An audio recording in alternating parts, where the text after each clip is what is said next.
So I just returned from Côte d'Ivoire, where I had the opportunity to witness and cover this year's Africa Cup of Nations.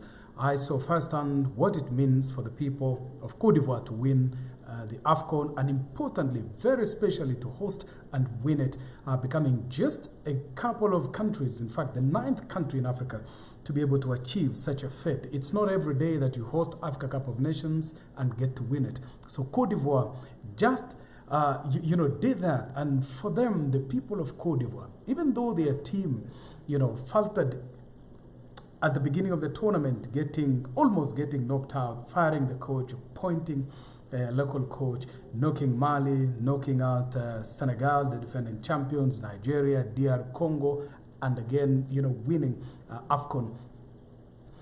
Just gives you a sense of what it means for the people of Côte d'Ivoire and for the people of any country to rejoice and winning the Africa Cup of Nations.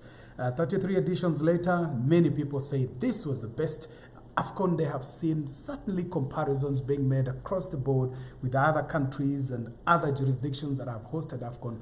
Times are different. Technology aided this one in so many respects, in so many fashions. This tournament, as I saw it, was really brilliant. I got to cover the one in 2019 in Egypt. Things are different. Those are two countries, all different in so many respects. But I was absolutely able to move around Côte d'Ivoire freely, mingle with people, and in such a manner that it was easy for me to do that. The only downside to this certainly was traffic, congestion that we saw. But that was brought about, by anticipation and expectations of people. And that excitement that the people of Côte d'Ivoire, had. The last time they hosted the AFCON was 40 years ago in 1984. So for them, it was such a big deal to come back from the dead, as it were, and win this tournament. And it means so much for them to be able to achieve that. So during this period also, I got to meet brilliant journalists from across the African continent, people who have covered AFCON so many times. I met people who had covered AFCON 4 times, 5 times, 6 times.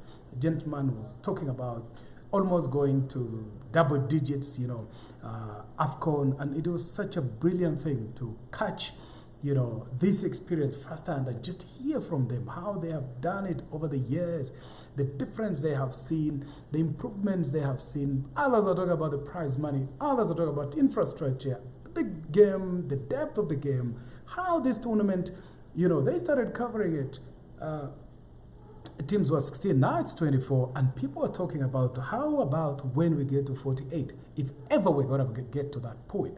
So just listening to the seniors of African football in the respect of journalists who have covered that was really enriching for me as a person who has done 2 editions of this tournament. But also just listening to them, how Côte d'Ivoire has come a long way from years of civil strife and civil war, just 20 years ago, and coming up with something like this, organizing a world-class event at home and winning it in front of their millions of supporters whom I saw in the streets of Abidjan, dancing, singing, making merry all night. Everybody forgot about their problems for a moment. Everybody forgot that they had been in war just 20 short years ago. And the president just getting to leave that trophy as a symbol of unity, really, for the people of Côte d'Ivoire who had waited a long time. They'd won it, of course, 2 times before, but this one was special. It just because they came from a very difficult situation and hosting it and winning it, then having all their big players, Didier Drogba, Salomon Kalou, and so many other people. Then you hear them playing that music, Akwaba, Magic Gawo, and that celebrated musician at home, Alpha Blondy, the legend of African music. It brought everything home for Côte d'Ivoire. They wouldn't have wished that anybody else, would deny them that opportunity. They were just lucky. They had everything. They had lined up everyone. Their best, their absolute best. The players may have struggled in the pitch, but they redeemed themselves and just won it at the time when everybody else was on the fringes. It's like, give it to us, please. We need it. Give it to us. Côte d'Ivoire just outdid themselves. I would imagine what Alpha Blondy would be thinking about if Côte d'Ivoire had won this tournament, what about other people? What about millions of people? What would have happened? And I was worried for a moment. But then my worries were completely unfounded because that country celebrated, they were warm. People of Côte d'Ivoire showed us respect, they showed us love, affection, and we couldn't have asked for a better host other than Côte d'Ivoire. So in that regard, from a personal point of view, I had absolute wonderful time in Côte d'Ivoire. Short days as they were, but they were really days of substance. And my time there would forever be etched in the memory of, my own memory and a collection of places I've been. I say this. I mean, going to Côte d'Ivoire in some quarters there, mingling with people as I was celebrating, hundreds of people as I was celebrating each night, people turning up in fan zones to celebrate and just cheer their team, even when it seemed like, these guys aren't just going nowhere. But after knocking out Senegal, after knocking out, Mali and Senegal, and dear Congo in the semis, everybody had a sense of belief. It's like they were born again in some respect, and everybody just wanted an opportunity to celebrate. They wanted a piece of history, and they were begging the team to just give it to them. You could almost hear as if, they wanted it. It's like they wanted it. And it was the best AFCON. It was the best experience ever. And just coming back to, the whole thing, it just gives you an idea that as a Kenyan, as a Ugandan, as a Tanzanian, that is what you want to see in 2027.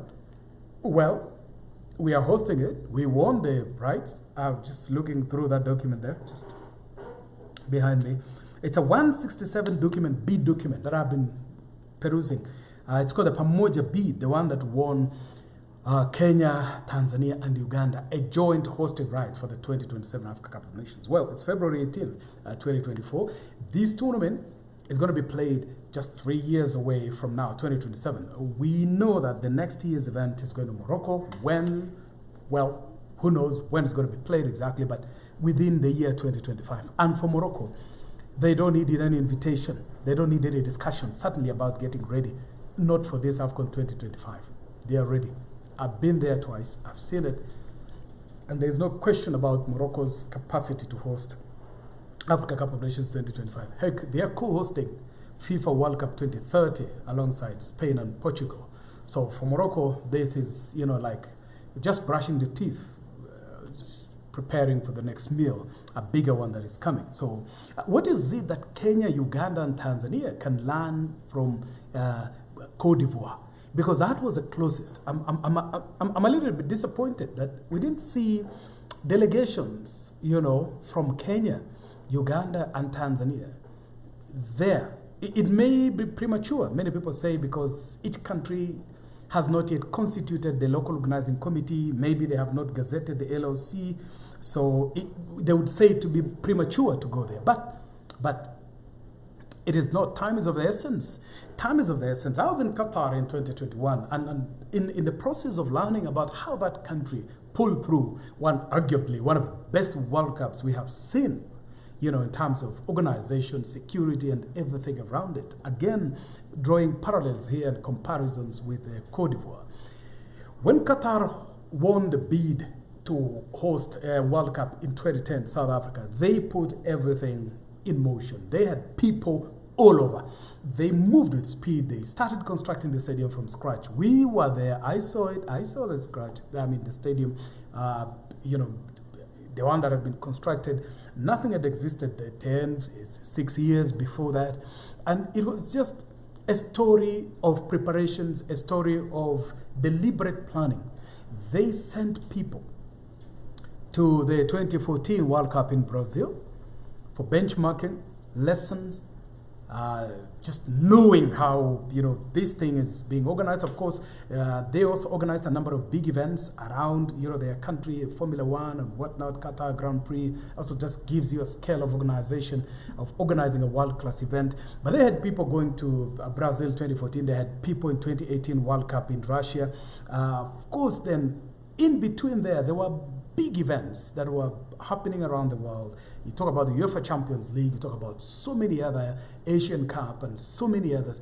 Even at the Africa Cup of Nations, I was informed Qatar had sent people there just to come and benchmark, to learn about what it means to host a World Cup. And before they hosted the World Cup, they had a preparatory event. In fact, two of them. One was the FIFA Arab Cup, which I covered. I saw countries, I saw names that were big coming there, to help Qatar pull through the World Cup. They tested everything: transportation, accommodation, logistics, and everything else came through. Then there was a CAF Super Cup, which was held in that country as well. Lusail, I would imagine, is there. So you have a sense that they prepared, for everything. And then the Lusail Cup, so they had everything just pulling through, all resources. And the results are out there to see. The reports by FIFA, we heard at the council in Rwanda last year, that it was one of the best tournaments in the world. And that was not by accident. That was by design. That was by planning. That was by everything. So you have a sense of preparations that came through as a result of legitimate planning. You had deliberate interventions in place, development of infrastructure, and so many other things that just came through for them in as far as preparations is concerned. And we talk about 2027 FIFA CAF Africa Cup of Nations in Kenya. What's going to happen in this country? The bid document that I've just been reading through it makes a lot of conversation, makes a lot of promises.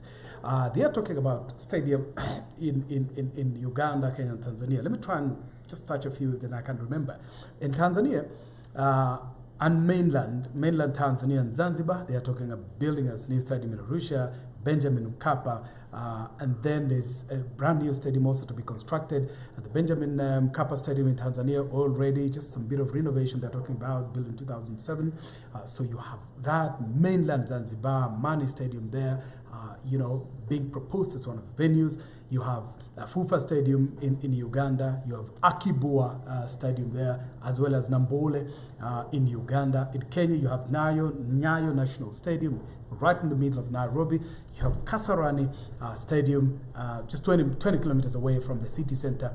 And then you have Kipchoge Keino Stadium in Eldoret, and that is where the conversation will probably focus on, because that facility would need to be renovated. I've seen conversations around having Eldoret Showground as one of the venues that will be renovated for training, which augurs well really in terms of legacy project for AFCON.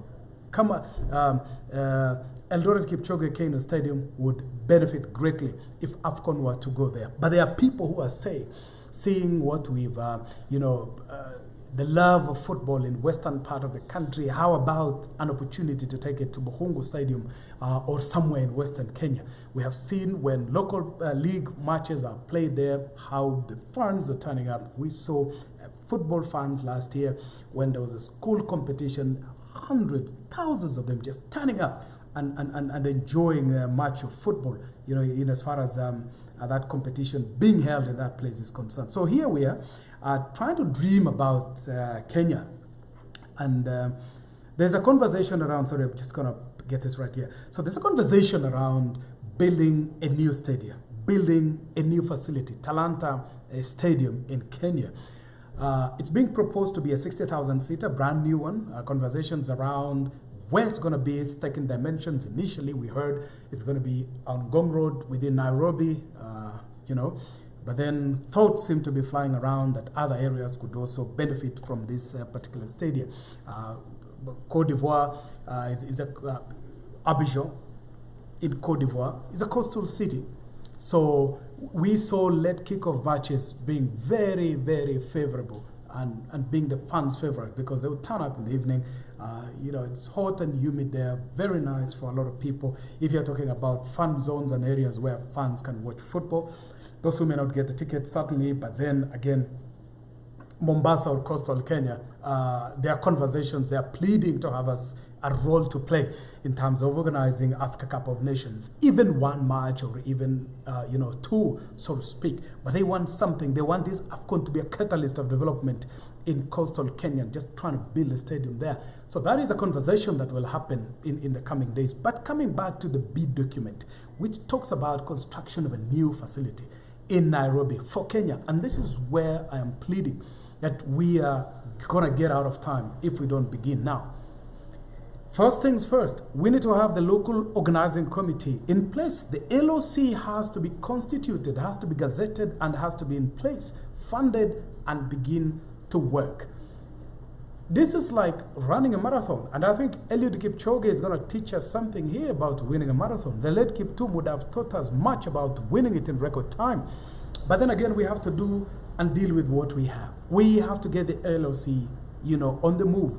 We have to get the legislative process, all sorted out, the laws that govern custom, immigration, all of those things have to be done. Security, hospitality, infrastructure, all of those things have to be done. So the LOC should be able to be put in place and advise on all of those kind of things that we are talking about. And it cannot wait longer, because the longer we wait, the more we're going to be caught, offside or out of time when inspectors come here. And I'm aware that CAF president will be coming to this country in the next few days to talk about, inter alia, things related to, Africa Cup of Nations. So that will be discussed in the coming days. But when the LOC is in place, then they are able to visualize and actualize what is on paper, the bid document.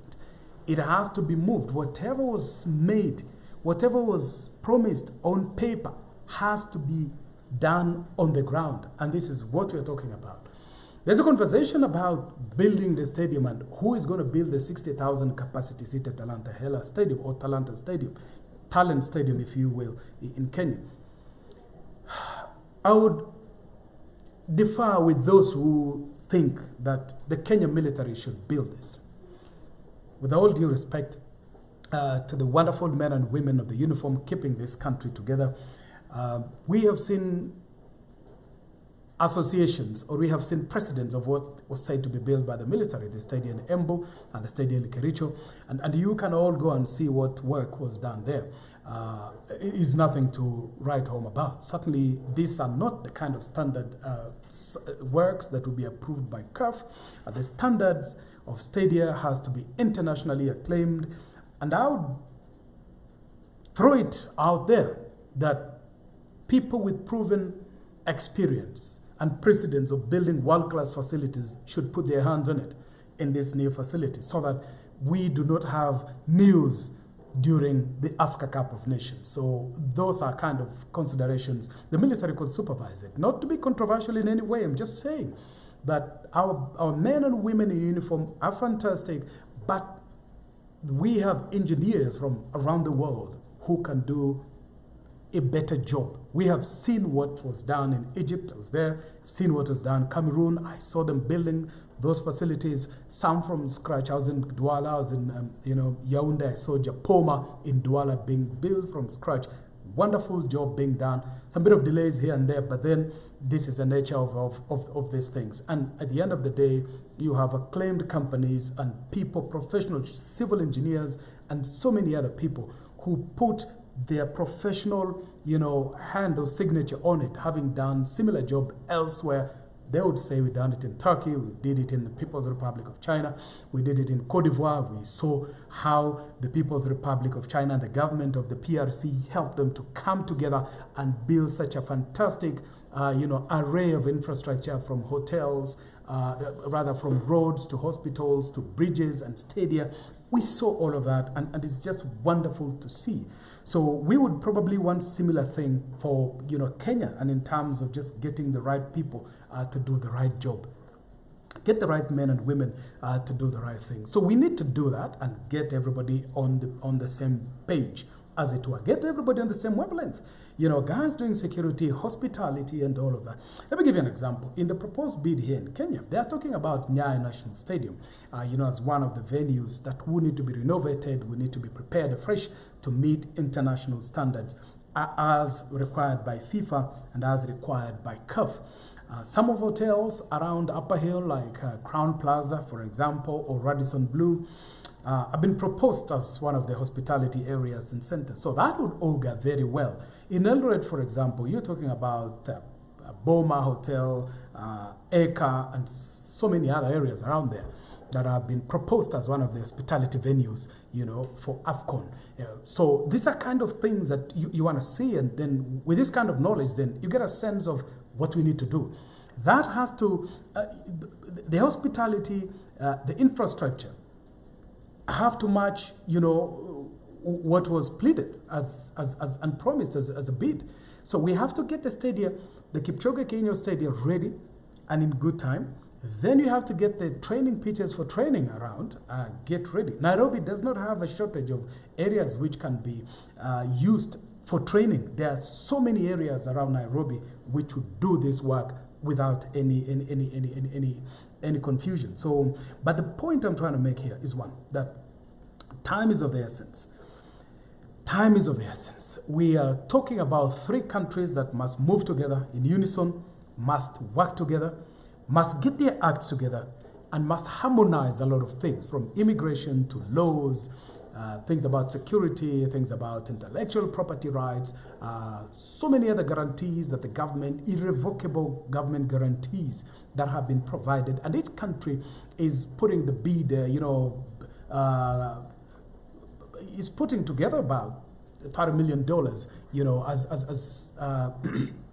as government guarantee, for this competition, alongside many other things which are in the bid document. So with that, it gives you a sense of where we need to go. So with the LOC in place, all of that needs to be moved. We have to send people to major tournaments across Africa. Once we start building the stadium, and as that is going on, people who will play a very crucial role in this tournament, they will have to go to the UEFA Champions League, for example, final.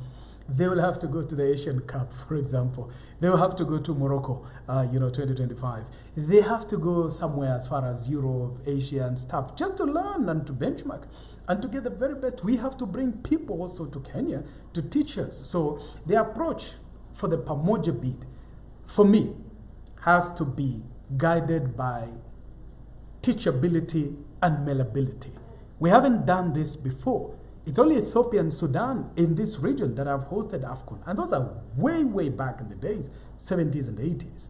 So Kenya, Uganda, and Tanzania must accept to be taught, must be good students, and must accept to be corrected and led where necessary. We do not have to have this I know it all mentality, where journalists say, for instance, that things aren't going right, or where critics say, this is what needs to be done. That has to be put in consideration. The error of saying you're a critic, you don't wish anything good in this country, you're always on the negative side of things, you're always criticizing this country, you don't see the best, you only see the doom and the gloom, well, it's gone. Those who, in fact, criticize and those who offer different opinions are speaking from the point of knowledge, from the benefit of hindsight. They have been there, they have seen it. We have journalists in Kenya, Uganda, and Tanzania who have been across Africa. They have been to the FIFA World Cup, they have seen the FIFA Confederations Cup, they have seen the Champions League, they have seen many of these big events, and from where they sit, they are encyclopedia of knowledge. They have wealth of knowledge. And these are people that must be incorporated in the planning of AFCON. So we must be teachable. We must learn. We must be malleable, easily, and adaptable. We must show adaptability here so that we do not get to lock ourselves in this cocoon and say, we as Uganda know how to go about it our own way. Kenya, we cannot be taught anything. Tanzania say, we are already ahead of you guys, you need to catch up. No, nothing like that. It's like a vehicle here. If there's a slow punctured wheel or a slow puncturing wheel, then the other has to be taken care of. If one wheel is completely damaged or has no traction, then we have to change that. And it has to be serviceable. This journey is like a vehicle that must be a well-oiled machine that must move together. The gears must align, the steering wheel must be aligned as well, and the engine has to be very, very well serviced for it to do the mileage. And this is what we are talking about.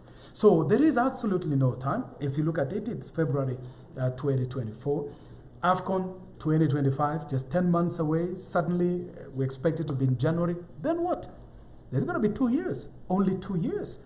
And how long does it take, for instance, to build a world-class 60,000-seater stadium, as proposed, in Arusha and Uganda and Kenya?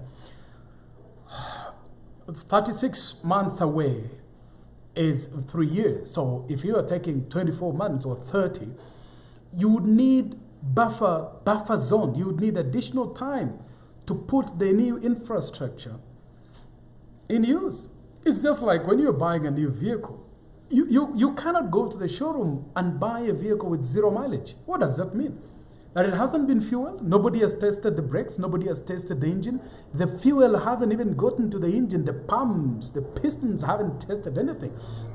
Those injectors must work. At least you have a vehicle that has been tested 20, 15, 30 miles or something like that, for you to be sure that this indeed is tried and tested. And that is what Kenya, Uganda, and Tanzania would need. When they build this stadium, when they put this infrastructure into place, they would need test events to be able to do the final test. We saw that in Qatar.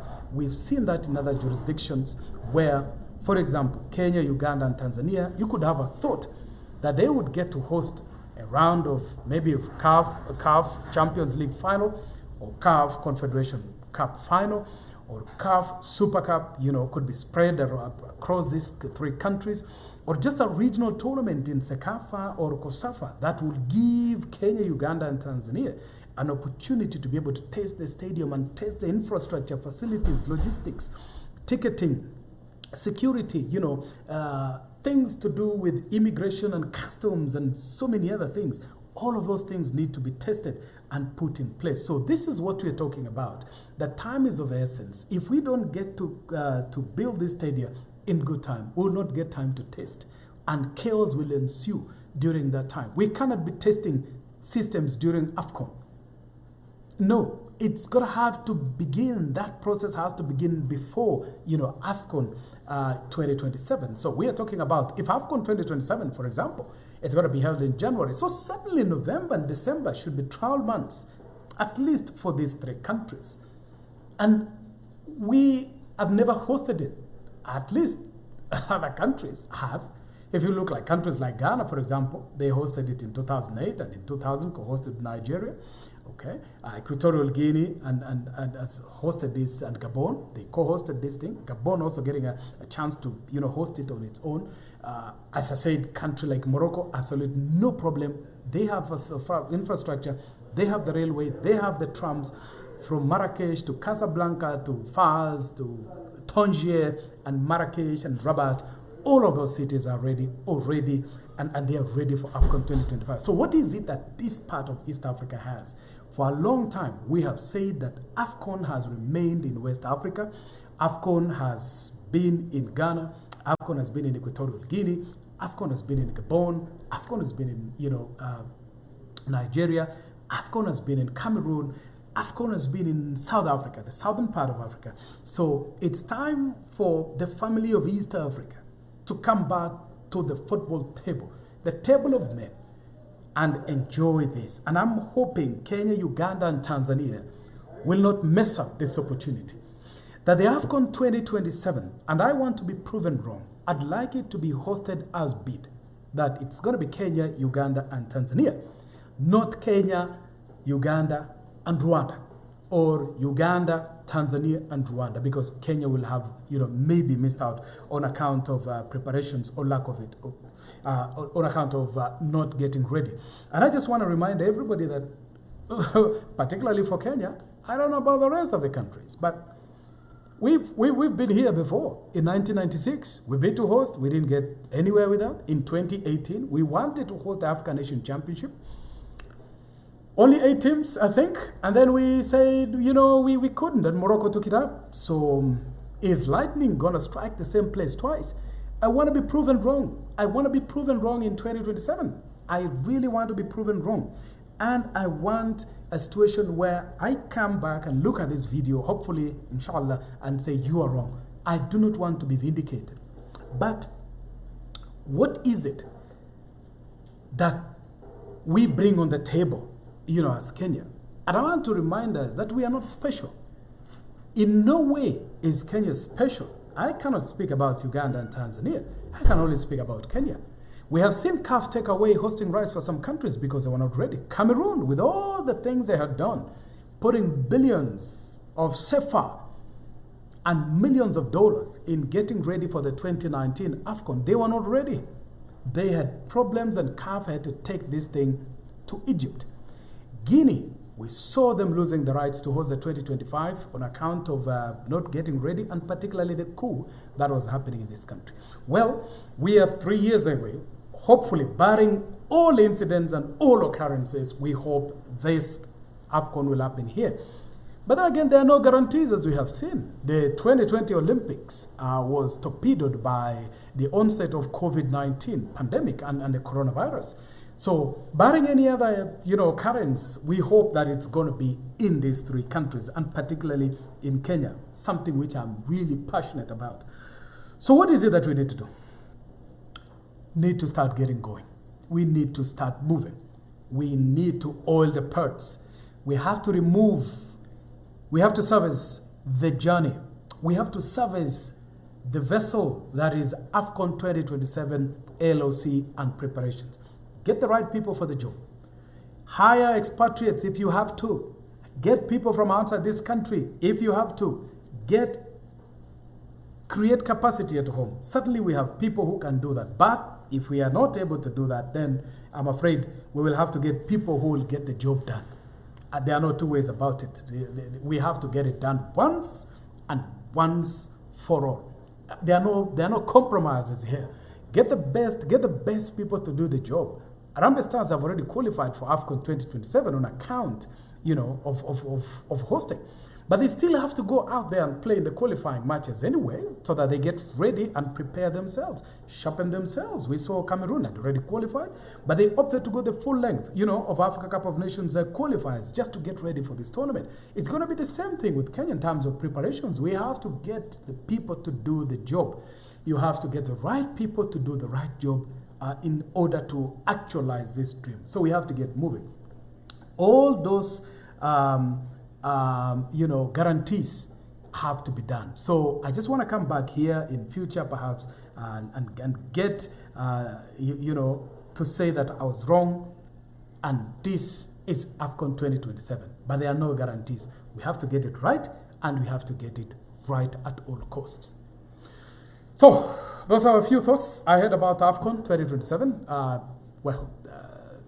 Willing to speak to like-minded individuals in the coming days, trying to get their thoughts about this, and probably this is just going to be the beginning of many, many things that I'll do in the coming days.